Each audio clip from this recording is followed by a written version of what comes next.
Well, hey everyone, this is the Right Launch Group, and we're going to talk about AI in writing. That seems to be a really hot topic in terms of writing either academically or books, use of it in publishing, automatic not using any automatic rejection of work with AI. AI detectors, and the positives and the negatives, because I believe it's here to stay and it's only going to get more prevalent the further we go. So as we get underway, we're going to turn to Chris Joseph, who brought up this subject because Chris has some really interesting insight toward AI. And I think when we introduce ourselves, pro or con AI, and I'm on the more con side, the against side of it, but we'll all have our turn to speak. So, Chris, uh, positive use, negative use, where do you stand? I would say both. I see some pros and I see some cons. And the problem with the cons is it can be really scary. So I'm probably on the more on side, but I do see some things that I do use AI for. So here's a story, quick story, because I know you don't want anyone taking more than a minute or so to share. Sh- Late last year, I was interviewed for an anthology called Stories That Heal. Co-author was Dr. Naisha Winters, who Don knows very well. I was interviewed by her writing partner. A human interviewed me. She interviewed 20 other people for this book. So AI was then subsequently used for good and for evil. The good that it was used for is they took all the transcripts, the things were recorded on Zoom, and they used AI to transcribe. That's perfectly good as long as you double check to make sure AI is accurate, but it saved a lot of time. The downside was is that the creators of this book put 20 AI transcripts and said, make these stories heartfelt and weave them into one coherent theme for this book, Stories of Heal. And it butchered, AI butchered all of our stories so badly that the book project has blown up. Book's not going S- to happen. So when that was that done without your knowledge? Did you know It that that was would? it was not only done without our knowledge, we were the participants, including me, were lied to. We were told that humans were doing this, and then I subsequently found out that it was AI. So yeah, we did not know, and I never would have agreed to it had I known that. So yeah, AI for good. It helped transcribe recorded interviews. AI bad. It butchered everything. Yeah, so that is a negative use on AI, and that is something that I'm surprised that the people that put out this book didn't realize that it made it um, less viable as a book. And you know, do you think that they double checked the final project, or they just pushed a button and said, "This is it"? They pushed a button, and what they did is then they sent each chapter. Thankfully, they did that. They sent each chapter to the participants. That's how we all found out about it. AI was making things up, making up scenes, saying certain characters and stories were dead when they were alive.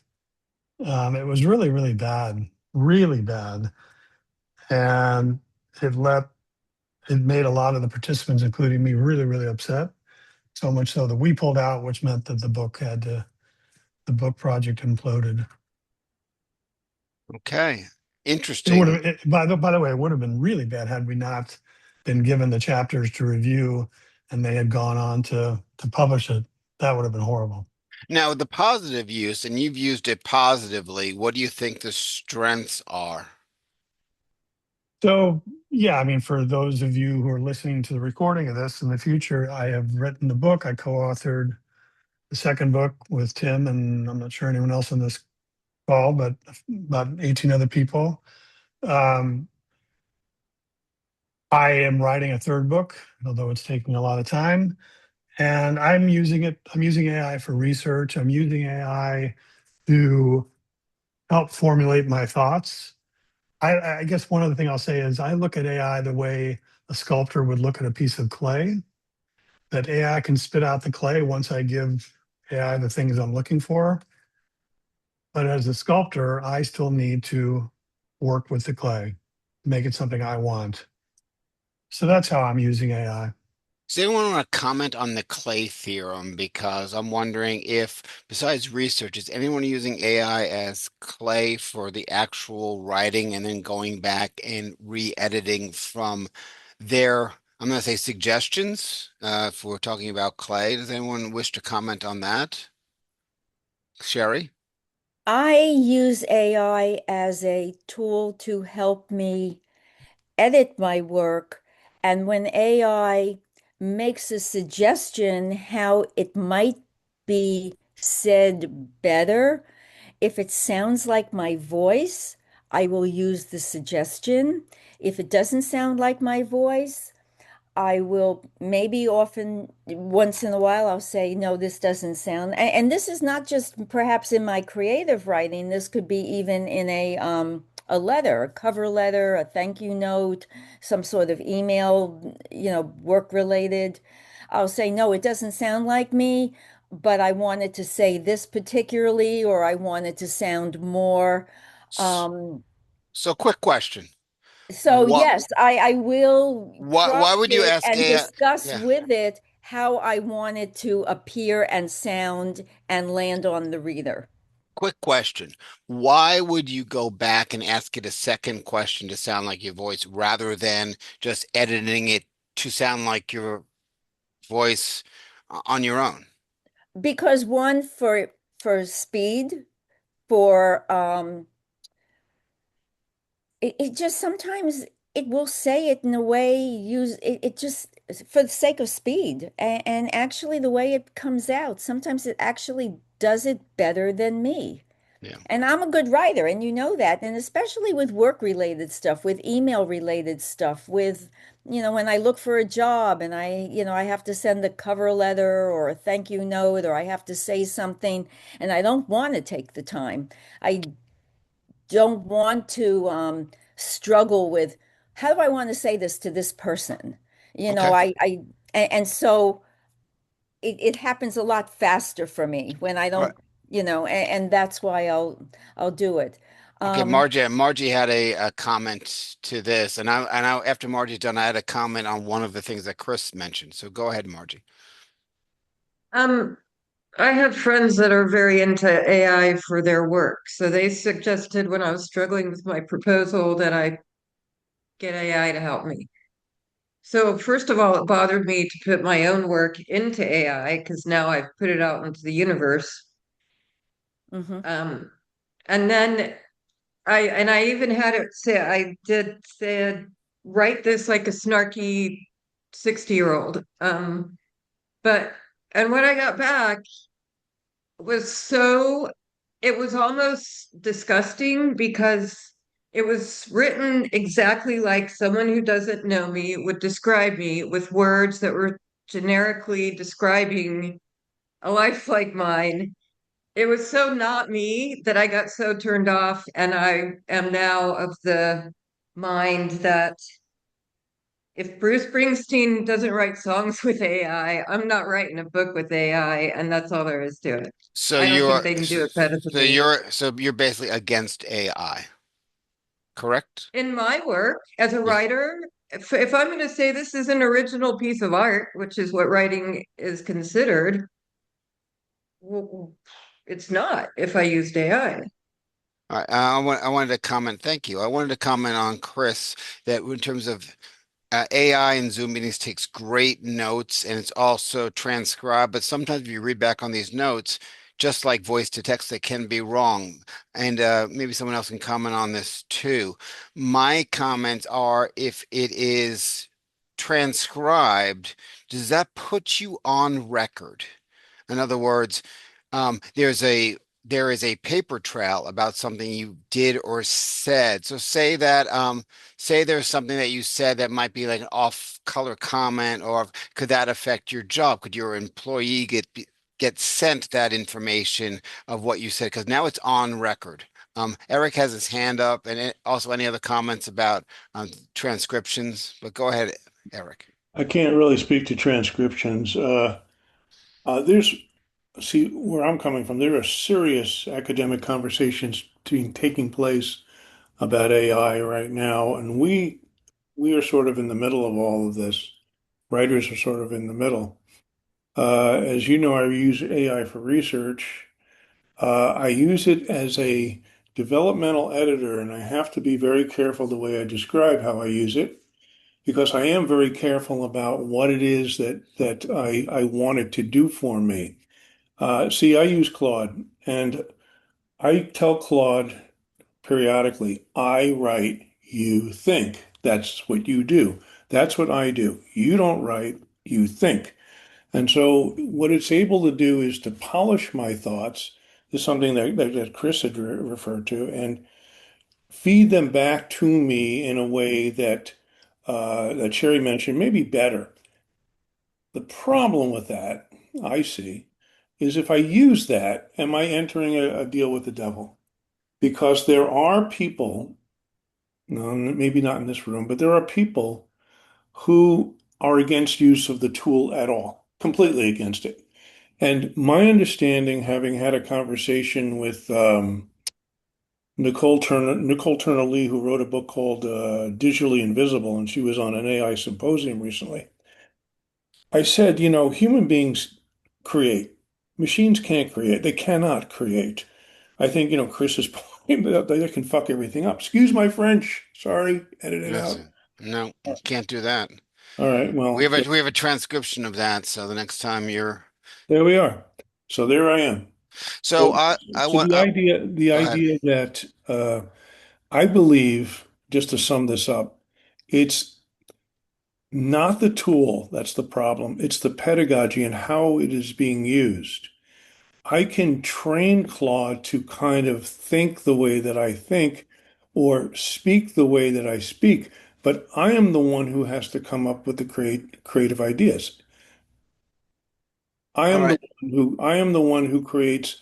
I'm coming to this conversation having written a first draft of a novel with Claude and two complete short stories in addition to everything else, and 69 years of experience on this earth that can be, distilled into a rusted Excalibur, which is in one of my stores. Um, the creativity is my calling card. That is what I think holds the currency. What other people want to make of this or that, or suspect that or this, or if they had a sour taste in their mouth because of AI, that's fine. I just find it to be helpful for organization and for continuity. All right, I've got some comments on what you just said. I'm not looking for you to respond to these comments. These are just Sure. my observations and my thoughts on AI. You said there's been a lot of academic discussions. So my questions about that is academia protecting their brand and wondering we're going to lose out tuition money if we can't, if it can be produced without a degree? And also, or is academia protecting their role to develop critical thinking? So that's just questions I'm throwing out into the room. Also, it's interesting that everyone's against AI, and it should be really, really noted that there's a lot of submissions, books and submissions of books, submissions of short stories that say we don't accept any AI generated content. So my question is, how do they know? And there's a bunch of detectors that run through, but the research that I've done on this is AI detectors are less likely to detect AI than flipping a coin is. So the development of AI detectors, I think unless you know the exact software, are they using Claude, are they using ChatGPT, is kind of something that isn't fact. Editors are using it as factual measures to reject writing. So there is something about that. I know also a lot of writers that have put in like famous novels into AI detectors, and obviously like Joseph Heller and Updike is 100% human, and they're coming back as 20 to 30% AI produced. Um, so is that a function of the detector, or is it a function of AI when it developed, and ChatGPT said when it developed, it borrowed from famous writers without their consent? So I just threw out a lot of things into this room. Does anyone have any comments on any of it? I'd like to hear.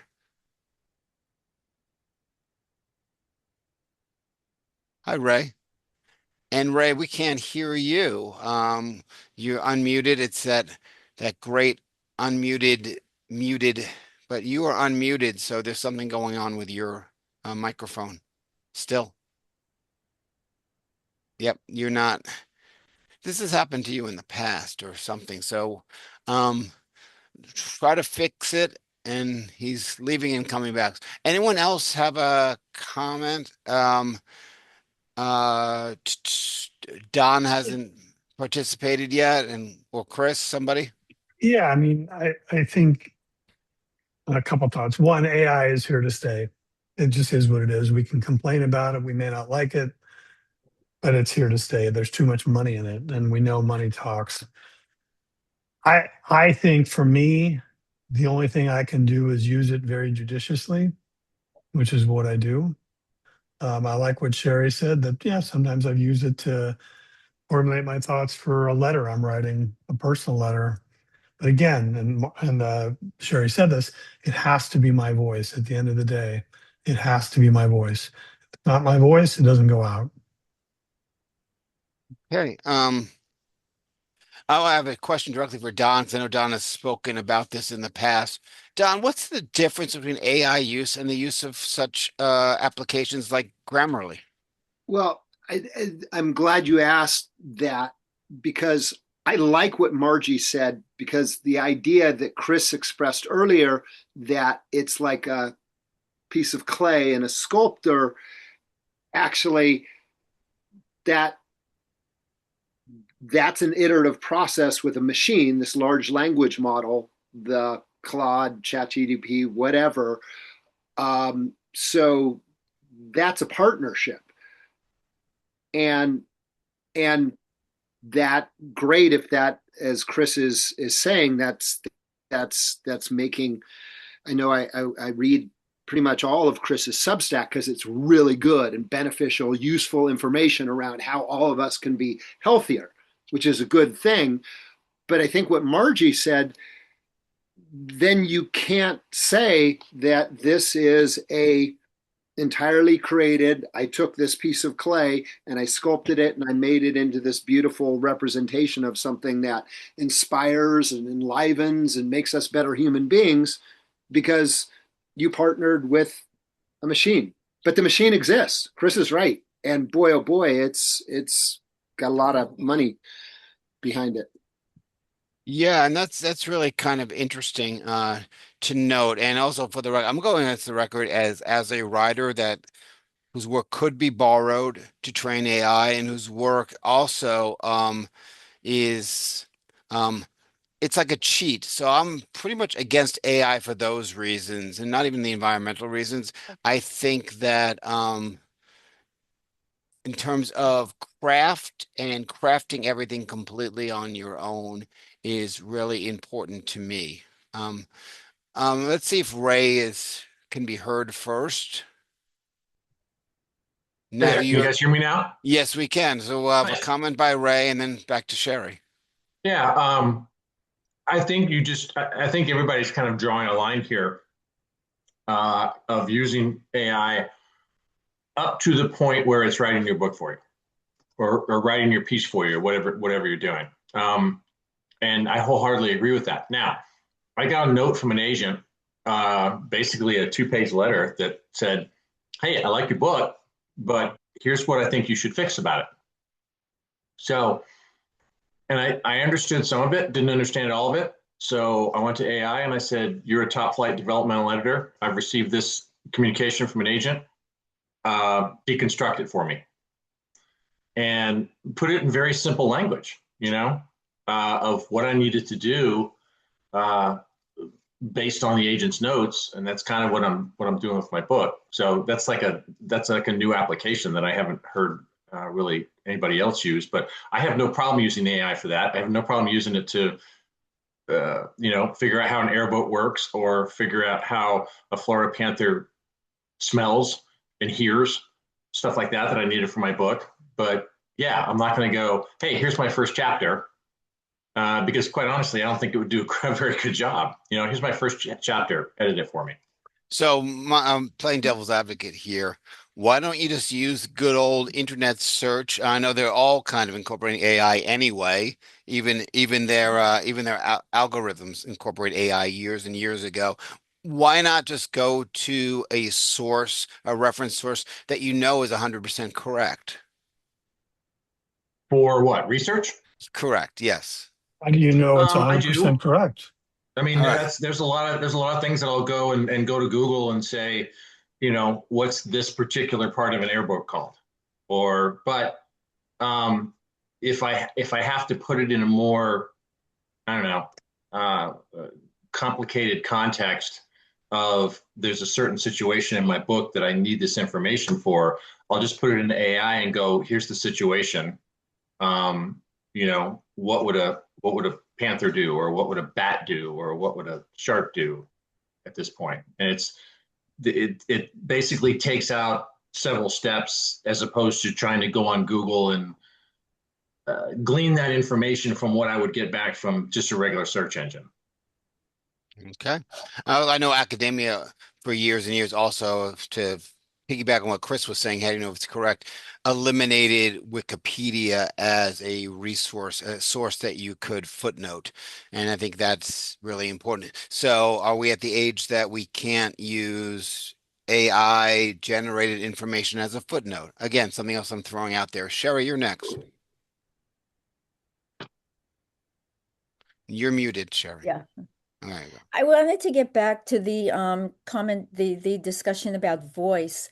I have found that when I continually use the same AI and I have the account, and I'm logging in, it's almost as if the AI begins to, and I know it sounds kind of weird, it's as if it has its own consciousness, if you will, but it begins to know my voice. It begins to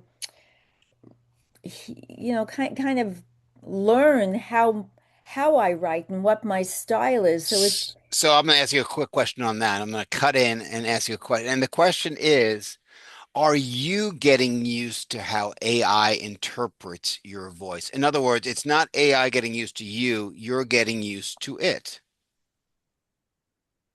maybe it's a little bit of maybe so, or maybe it's a little bit of both because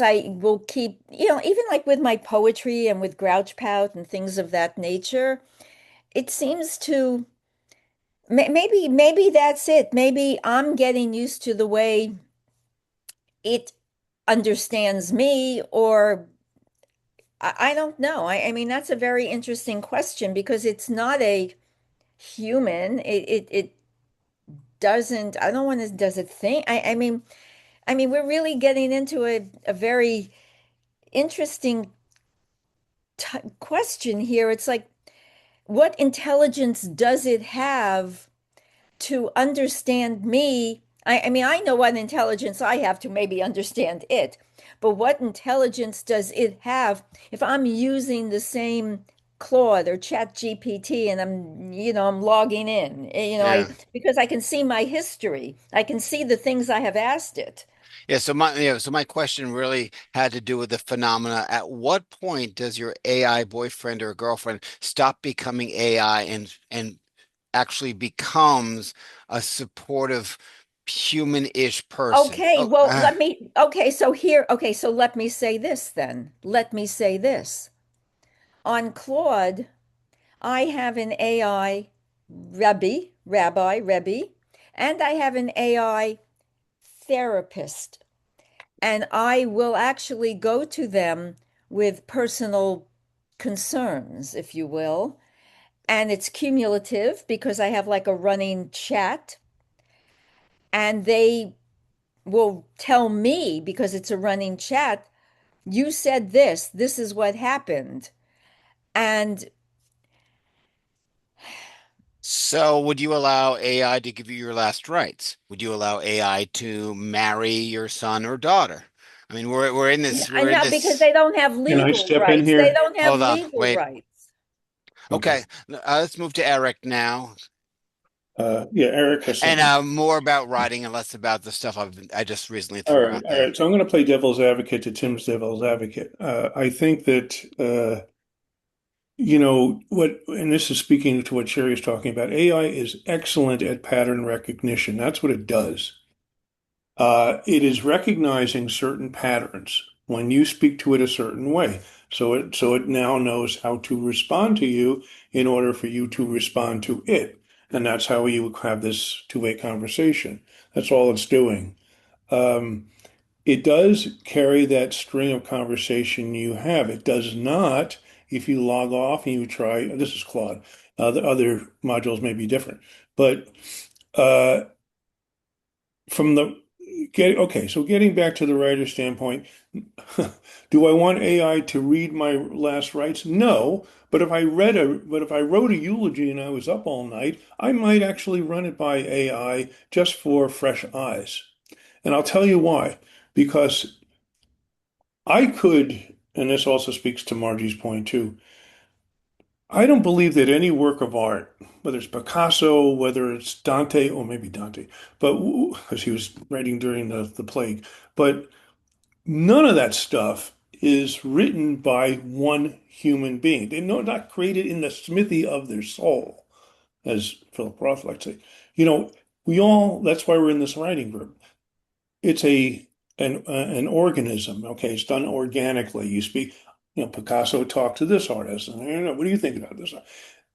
Gertrude Stein had all these salons. Okay, back in the day. Okay, we're trying to replicate that kind of stuff because nobody really writes, in a contorted position in a garret. Okay, not many people anyway. And I don't know if I would maybe Edgar Allan Poe, but maybe that's an exception. So none of this happens in a vacuum. None of it happens in a vacuum. And so as Tim saying, is AI going to become you? Woo woo, scary language. I don't think that's possible because as a human being, I'm always evolving. I evolved 6 times today. You know, if Claude says something to me, says, Eric, what you just done is da da da da da da da da da, then I will take that, with a grain of salt. Oh, you're being very flattering. Then I'll say to Claude, become critical, Claude, for a minute. Just be a hard ass and don't be obsequious and say what it is that's actually wrong with this stuff. And Tim had given me the suggestion a while ago, based on Chris's suggestion, to ask it what is shining and what needs work from a fiction standpoint. And it will. And it will. And then I will take that criticism and I will either use it or not use it. That's up to me. So I am the writer. I'm also the final editor. What I don't want is for AI to become the writer and I become the editor. And that goes to the issue. That goes to the point like when people react and say, "Oh, I don't want to use this thing. I don't want to use it." That's fine. If that's how you believe, that's what you believe. But it is here. Academics know it's here. Most academics, because they're teachers, want their students to realize, hey, you're playing with fire here, okay? And you have to know what you're doing. And don't submit anything that's going to be, I want to write a story about a dog, so I gave it to ChatGPT, okay? Don't do that kind of stuff. The problem with a lot of this stuff is there is no governance. There is no body that says this is how you're supposed to use it, this is what you're not supposed to do. And because there are no practices like this, the publishing industry says, well, gosh, we don't want to mess up our profit. I got to make a profit somehow. So I'm just going to use people who just completely, downgrade, trash um, all of AI because then people will have the confidence and they will buy our books. And that is cowardice. That is backward ass thinking. Okay. That's reactive thinking. That burns me. as a writer because I know that you can use this tool. I am working this out in real time, folks. I'm doing this stuff every single day, trying to figure out what is right, what is wrong. Okay. So I have a working methodology I'm using to talk to people about this and say, it's not the devil. Whatever you think of Sam Altman, doesn't make a difference. It's not evil. It's a tool like any other tool. And it really depends on how well you're able to understand and use it. Okay, we're gonna move it to Chris. So a couple of things. One, to piggyback on something Eric said, then a completely different thought about AI being a tool. Bob Dylan was once quoted as answering a question. The question was, Bob, how do you write these great songs? And Dylan said, I don't write them, I just write them down. Meaning where that inspiration comes from, it's even a mystery to him. I look back at some of the things I wrote in my book in 2020. I'm like, wow, I wrote that? Where'd that come from? I don't know if I could write that again. So writing in and of itself is sometimes just a mystery. And sometimes we don't know how we're going to get inspired. And I will say sometimes AI has helped inspire me. Second thing, AI being a tool. Think about, some of you heard me say this. When radio came out 100 years ago, whenever it was used for news, entertainment, and propaganda. TV, news, entertainment, propaganda. Social media, news, entertainment, propaganda. And now AI. It's being used for entertainment. It's being used for propaganda. My point is, it's being used for good and for evil. And the common denominator in radio, TV, social media, and AI is not the tool, it's humans. We are the Yeah, evil ones. We are we the evil ones. always. Well, here's something sort of evil. I want to point this out because Eric was talking about eulogy, I asked an AI device to write my eulogy just for kind of shits and giggles. But what stood out to me is in my eulogy, it says about me, the weight behind ordinary moments, the orange on the table, a streetlight fading, which was interesting because that was the last poem I wrote. It's not published. I only discussed it out loud in this group, and it's in the cloud somewhere. And AI borrowed my work from the cloud or they overheard something in the Zoom room and used it in the eulogy. And I just find that sort of wrong and incorrect. Here's something else I'm going to throw out into the room. So there is a lawsuit out there from writers who said that their work was borrowed without their consent, versus there are advertisements on social media that said, we will write your entire book, which obviously is going to be an AI generated book, but you're going to pay someone else to do it. So you're to this double stage, like, don't use my words, there's a lawsuit, versus use all of AI's words to write a book. I am basically on the side of humans on both of those issues. So does anyone have any comments having to do on that? Yeah, there are many autobiographies that carry the author line of the person the book is about, but it has a co-author who wrote most of the book that is barely mentioned, sometimes not mentioned until the acknowledgments. So, writing comes in different forms in different ways. That's why I'm not against AI, but I'm not for AI. Yeah. I'm sort Don, of, yeah. Sorry, Chris, go ahead, continue your thought. no, I just did a eulogy that I'm putting in for Tim. Don't say I'll, goodbye, but not in silence, it says. I'll post it. It's too many words right now. I got to edit it. No, But go ahead, what? Don. Great. This is not an AI symposium anymore. It's Tim's eulogy symposium. Pretty Don, much. you're up. So what is consciousness? Because I think in the writing perspective, and towards your question you asked me earlier about how I use AI, and it's specifically with Grammarly, and that was sort of like going back to spell check, and I got a subscription for Grammarly, and I found that, boy, and there's an AI generative aspect of it, and you can just push accept or reject, so you can review. But it has definitely helped my writing. So it's a tool, and I get it. It's a tool. I'm using that tool, but towards the, the Dylan quote that was mentioned, for how writing, how this process comes, and like what Eric was talking about in terms of the writer's craft, and where these works of art come from that stimulate, inspire, have us humans actually think about things and make a difference in the world. Um, it seems like maybe the as Eric pointed out, the purist perspective is kind of impossible, maybe because we're living in this machine age. I live where this extension of AI in a factory model, and maybe that's it. It's a factory model because all of this job displacement that happened a while ago because robotics came in to make the cars and the chainsaws and everything. And now that's what's happening, all of the art. Because I got a friend who's a sculptor, and this conversation started with a sculptor, and he loves to work with marble, and he does these amazing, but there's now machines, AI, that will actually, with water, and you got to have huge equipment to be able to make this beautiful, that took years for an individual to do, to carve that. And so it's not I don't have a landing point here, just saying it's a mystery of what human consciousness is. And a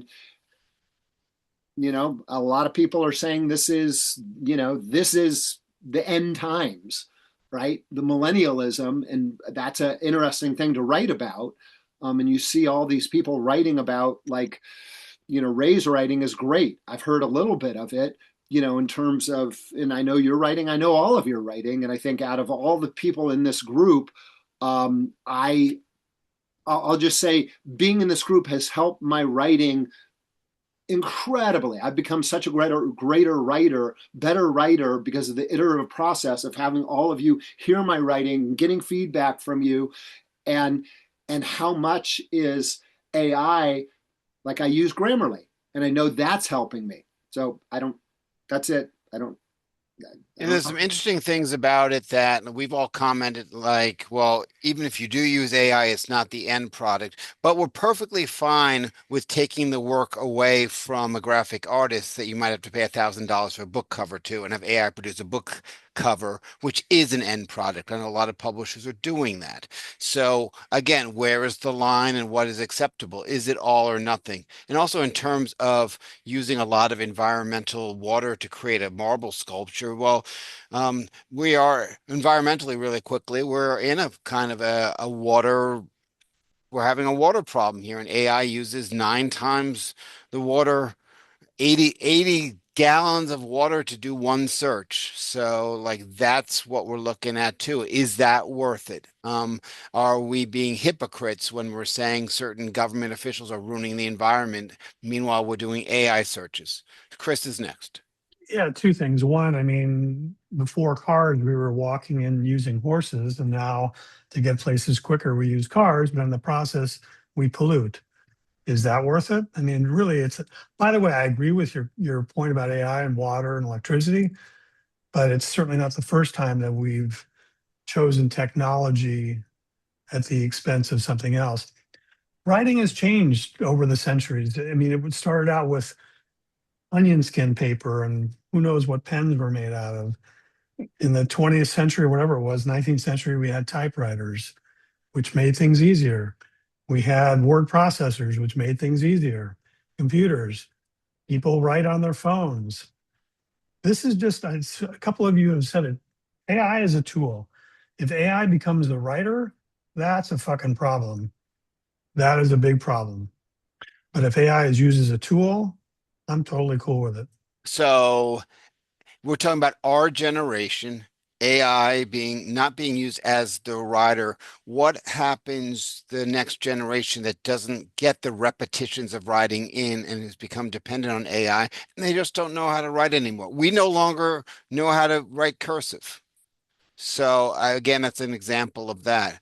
Eric, Well, you have a brief what comment? Yeah, I do what have is what is cursive, by the way? I'll cursive you.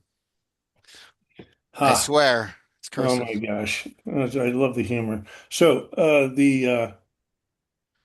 we're all teachers in addition to writers because we're trying to figure out the world. If you're writing and you're doing serious literature, or even if you're not, you're trying to figure the world out. And that is a teaching tool. So when your reader reads, they're taking something, there's a takeaway, okay? This has been going on for thousands of years. I don't see that stopping.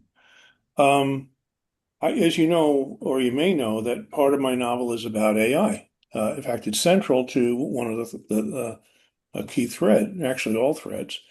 Um, and this is a military logistical program. And so if you had to get blood plasma to a theater, or soldiers would die, and you had to put it on a plane, and AI had to determine the best way to get it to people.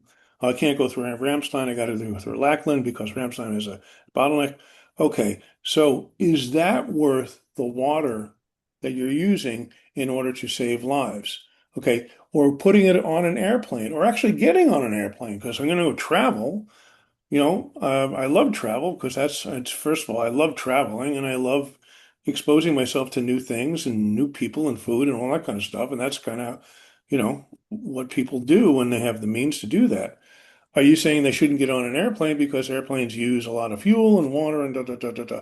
There's always going to be that cost, that cost benefit question. Yeah, that's a good point. I've got a question for the group. First of all, Eric's got AI in his book, but Stephen King has always had a slant around machines too, and the machines are always the evil ones. So I'm interested to read your book when it comes out and what slant you're using. The other thing I'm going to ask the group is, what is the over under in time period that a best-selling book that makes the publisher millions of dollars, the author comes out and says this was totally AI, and because it made the publishing industry millions of dollars, will there be a shift? Sooner rather than later. So you're saying within this year, this calendar year, we're gonna get a No, bestseller out there? definitely not. But I'm saying within the decade. I agree. And that's taking Agree. something that's a precious thing and turning it into a commodity because that's what, And it that's what. will be a surprise moment. It will be after the fact because I know that some books have been canceled because of cultural stimulation. So I think any author that comes out and says this book was produced by AI will be automatically canceled now. And I think that it should be. But following the money, and will the publishing industry, maybe they're already doing this without telling anybody because it's free. I think they're doing it without telling people. And so what about all those folks that paid 40,000 to 60 to 80,000 a semester to get their master's in MFAs? fine arts? Correct. Like, is that totally Because I think isn't that infuriating to y'all? I think they're prompting the AI. I don't think they have to tell the AI something. They can't just say to the AI, write me a book about, Yes, they okay, can. Yes, they okay. can. First off, if it's a memoir or creative nonfiction, you have to feed the AI the information. Okay, you can't remember the AI doesn't know this person's life. You have to feed the AI the information. You have to. I It's think still I think If, to Kim's if point, it's creative nonfiction, it's if still it's wrong to do historical that. fiction, you have to feed the AI. If it's a biography, you have to feed the AI the information.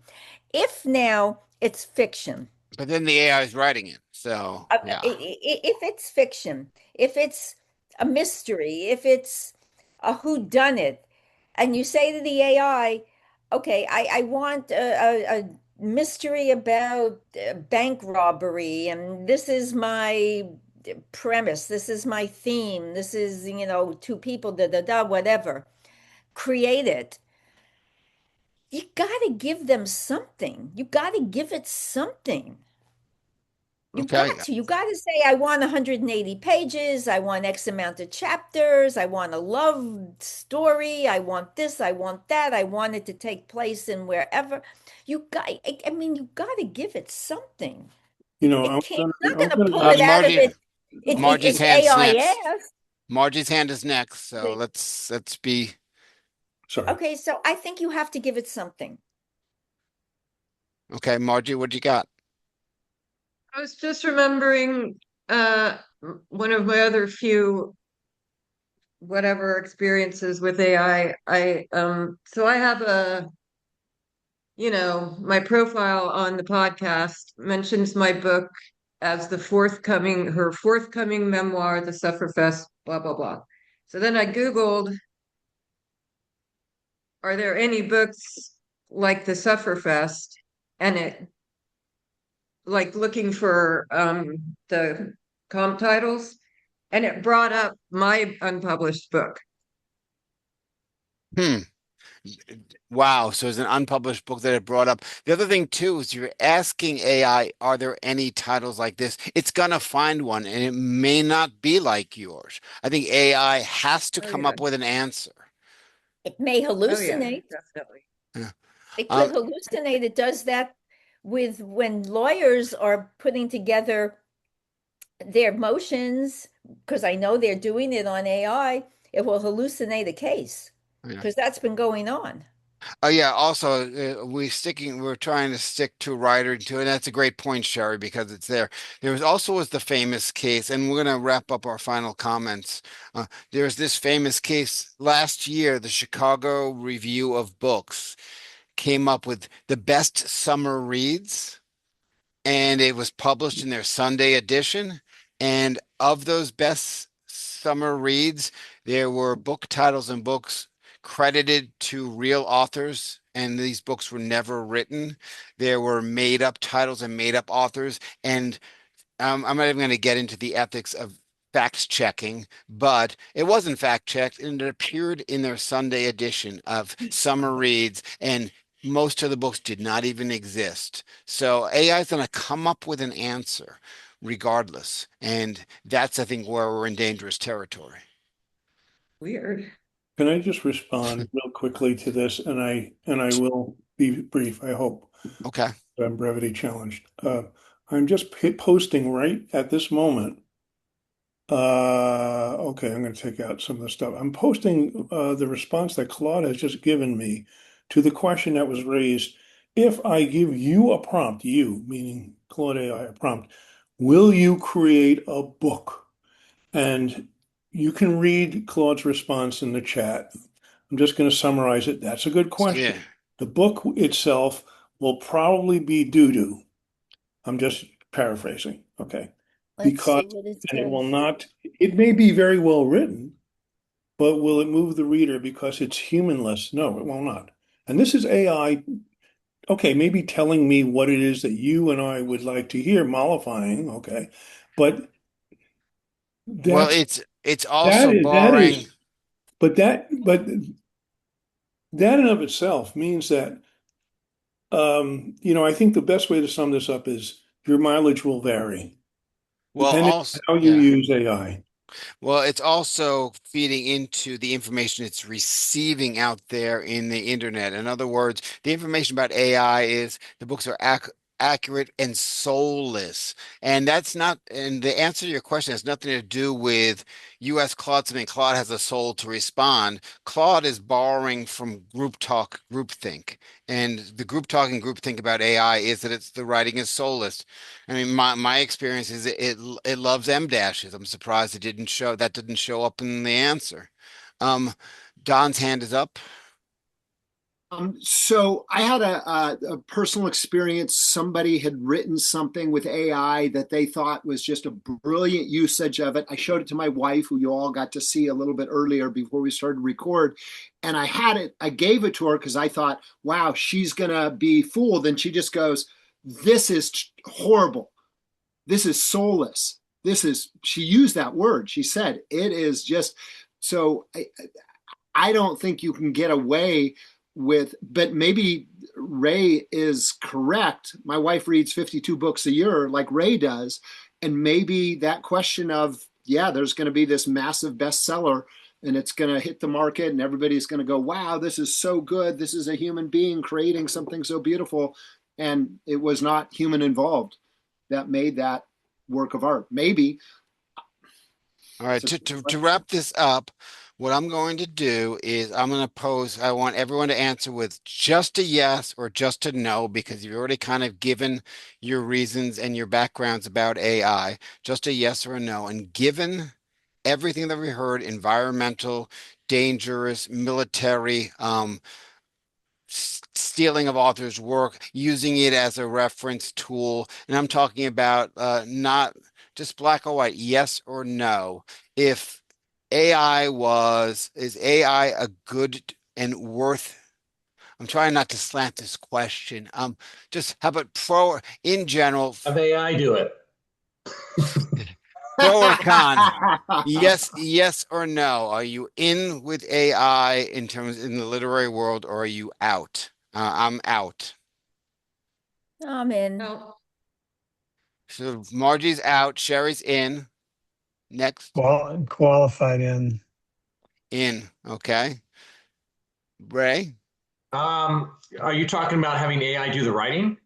No, I'm talking about in general, where you stand. Any aspect of writing, I'm in. Okay. Eric? I'm also qualified in. I think, as I said, I think your mileage may vary.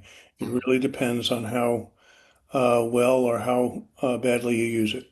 All right, Don? I don't know. I don't That's the know. best. I don't know.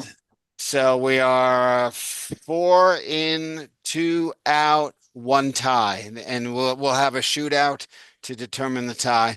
Thanks everybody for your contributions here. I don't know if we've come up with any new concepts, but I think No, it's a good start.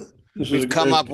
with a well-rounded discussion, and we're going to post this, and I'm going to ask for people's opinions. So take care.